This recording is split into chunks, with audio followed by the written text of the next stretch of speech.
Nicomachean Ethics, Aristotle, Book 6.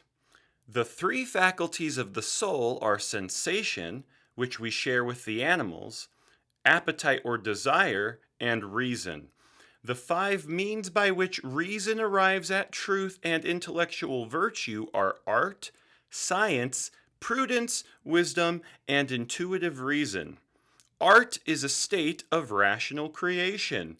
Prudence is the activity of our practical reason or judgment in the field of human conduct. Wisdom is a union of science and intuitive reason in the fields of loftiest thought and purpose. Chapter 2.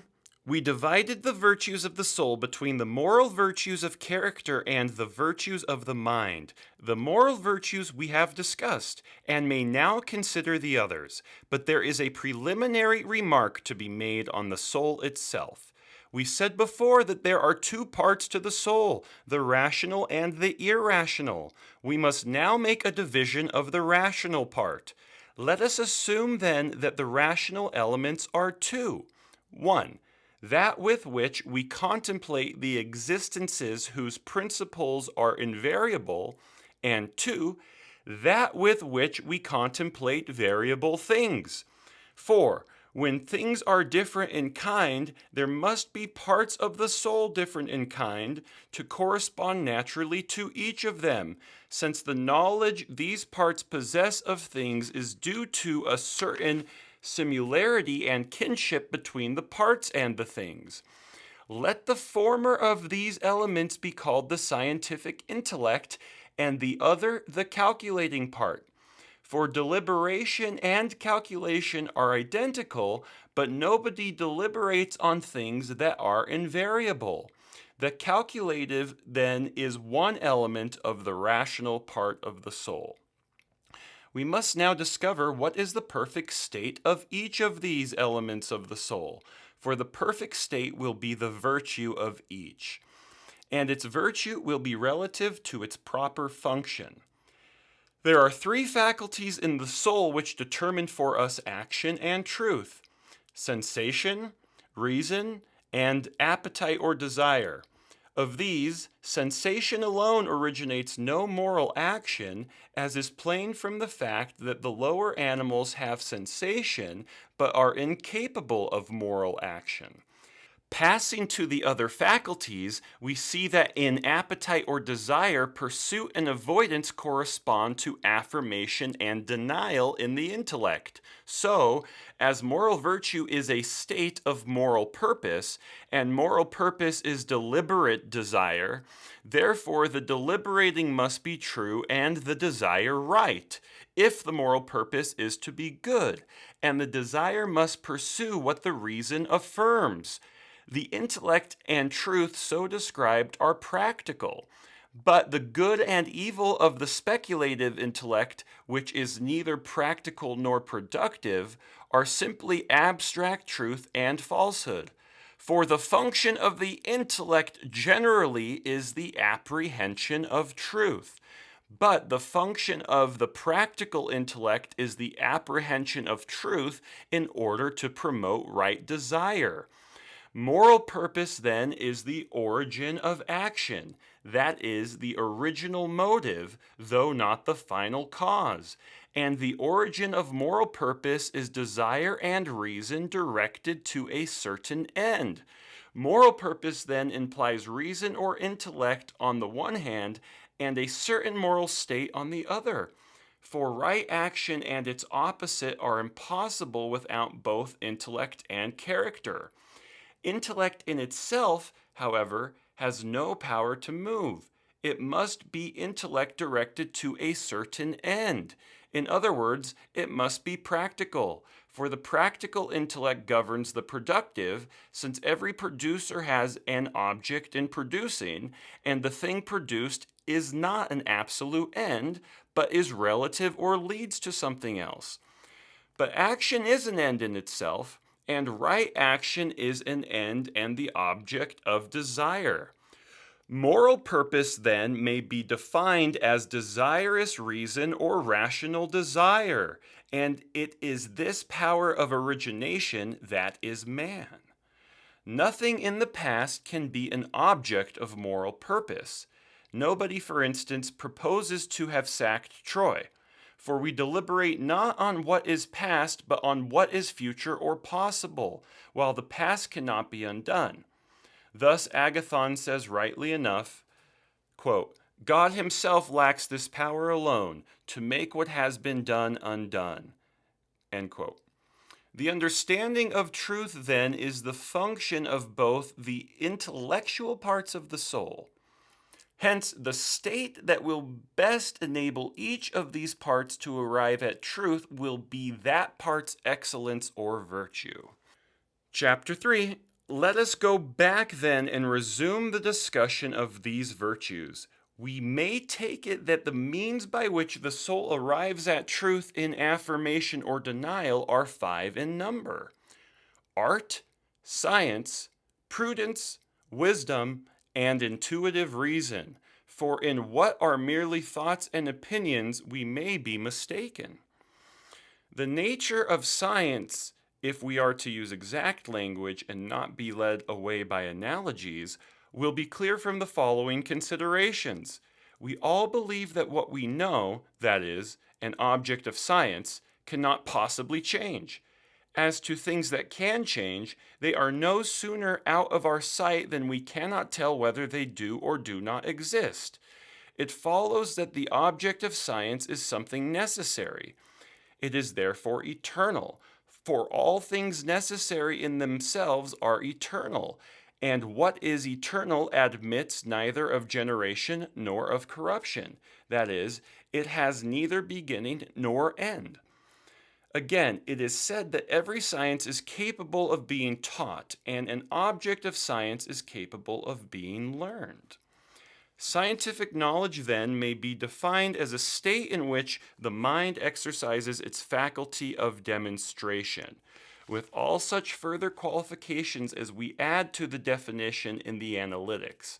For only when a person has a certain belief and is sure of the principles on which his belief rests, can he be said to possess scientific knowledge, since, if he is not more sure of his principles or premises than of his conclusion, his scientific knowledge will be only accidental.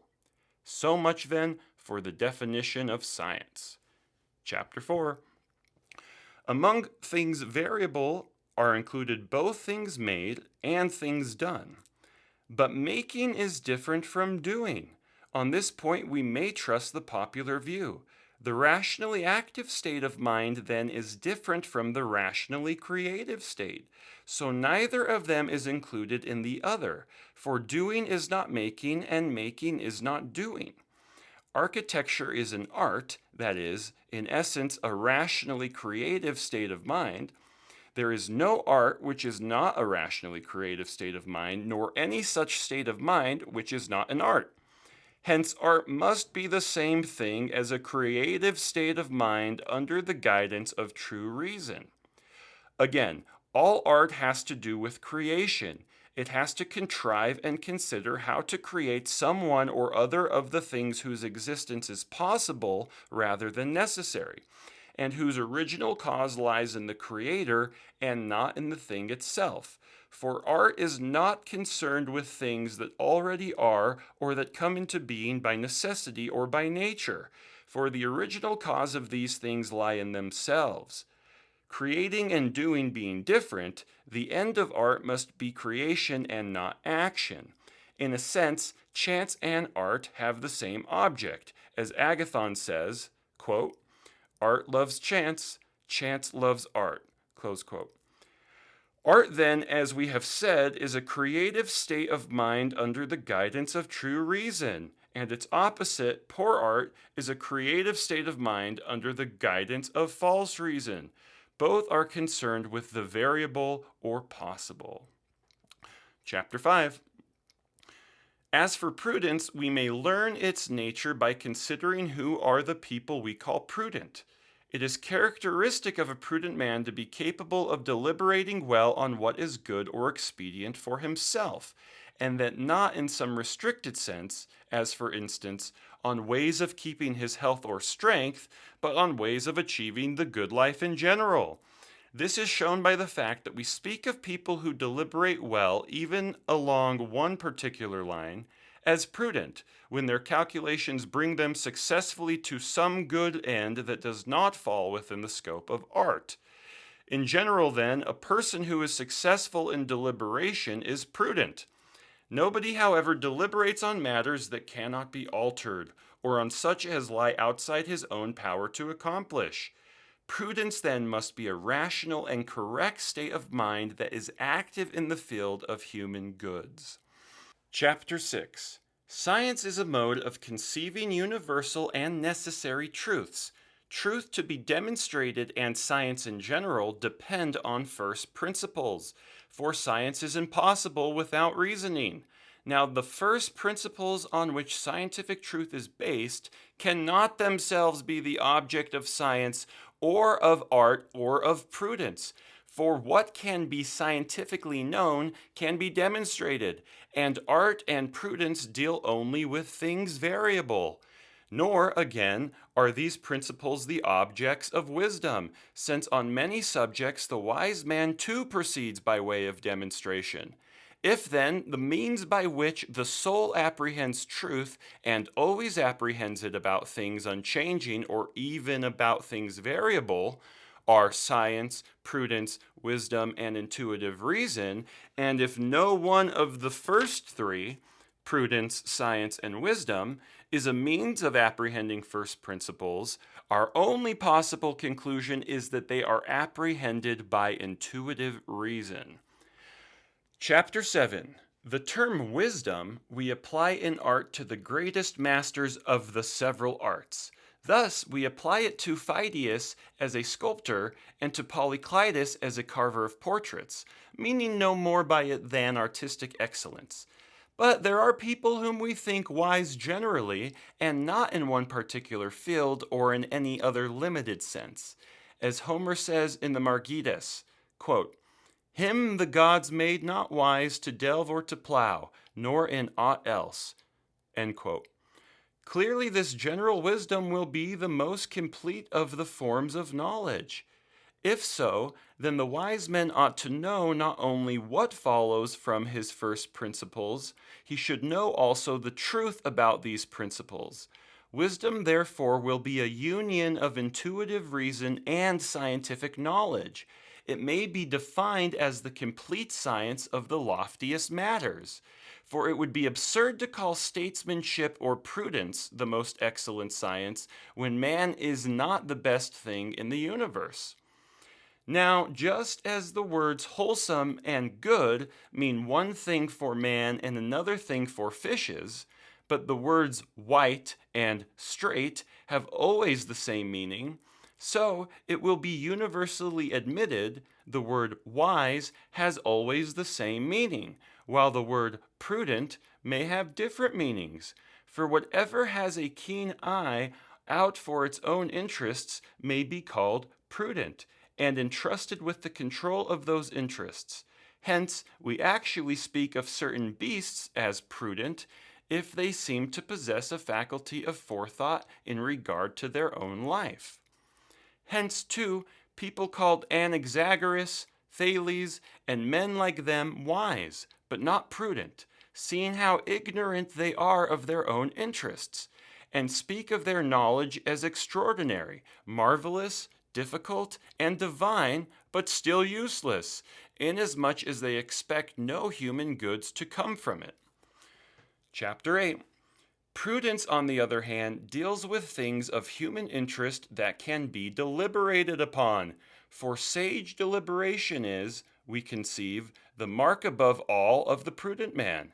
But nobody deliberates on unchangeable things, or on those that have no definite object, or whose object is not some practical good. And he who is thoroughly wise in deliberation is he who aims by a reasonable process at what is best for a man in practical life. Chapter 11.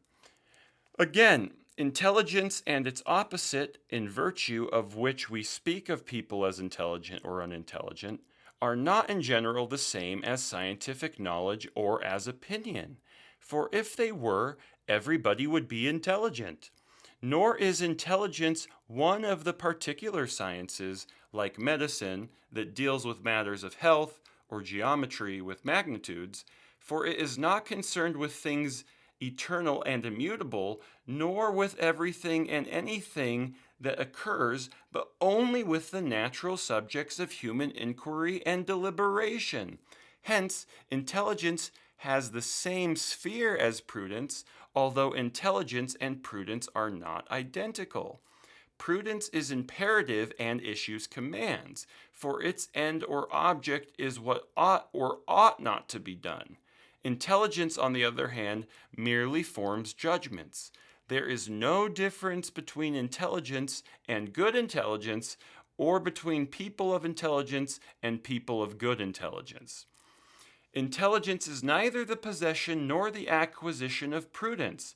But as a scholar is said to be intelligent when he turns his scientific knowledge to some use, so a prudent man may show intelligence in making use of his opinions to form a judgment and a sound judgment on what he hears from someone else about matters requiring prudence.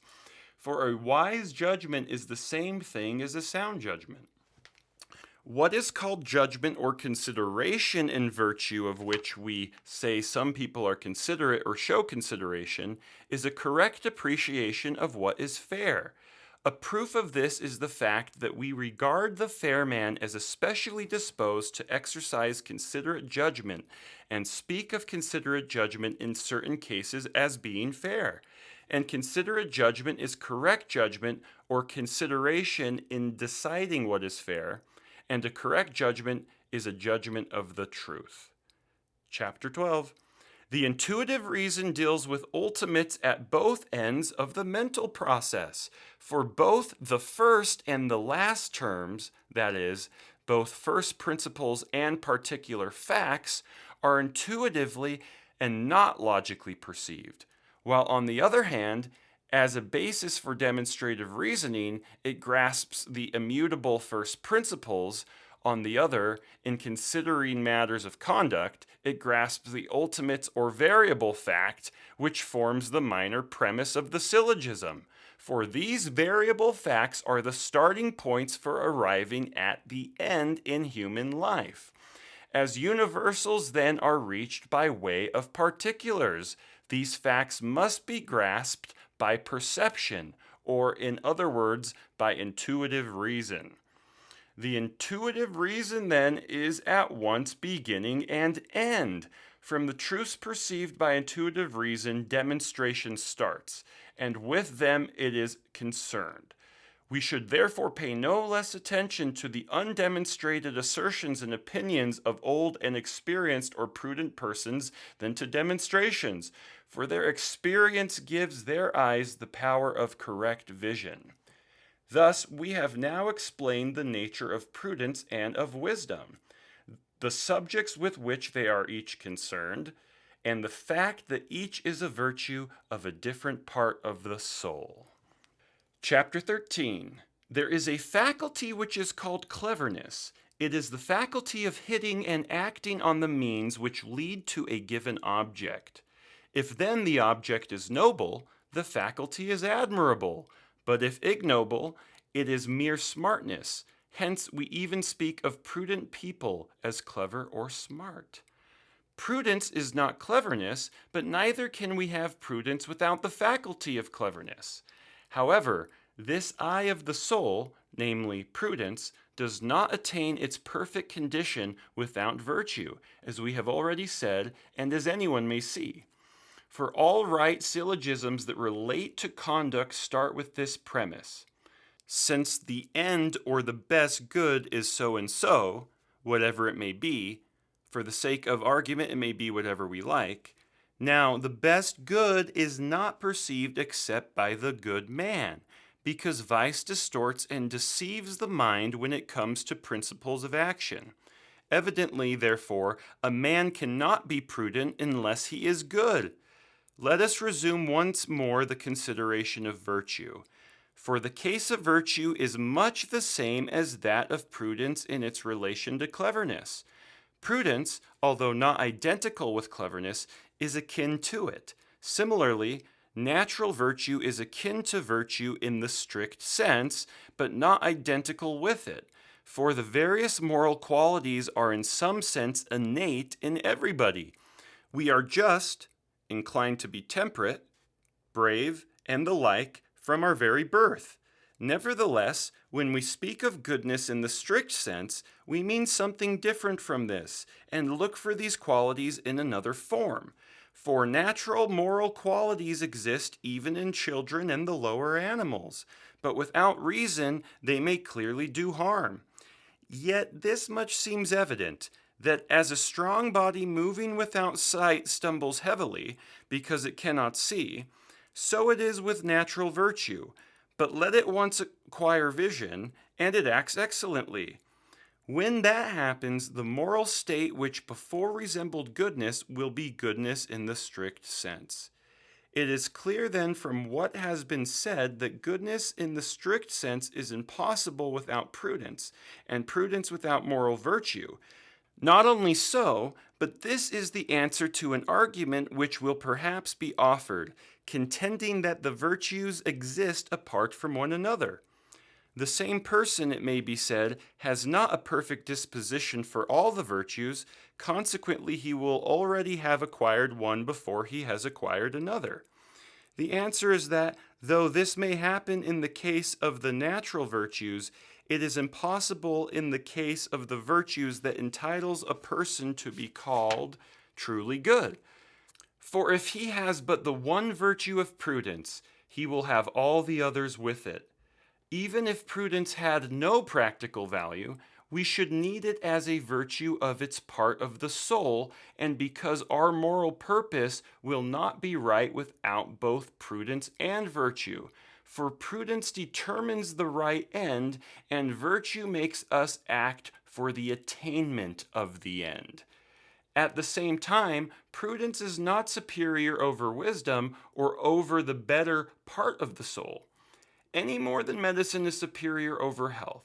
For prudence does not make use of wisdom, but aims at producing it, nor does it rule wisdom, but rules for wisdom's sake. To say that prudence rules wisdom is much the same thing as to say that the art of politics rules the gods, because it regulates all the institutions of the state. End of Book 6.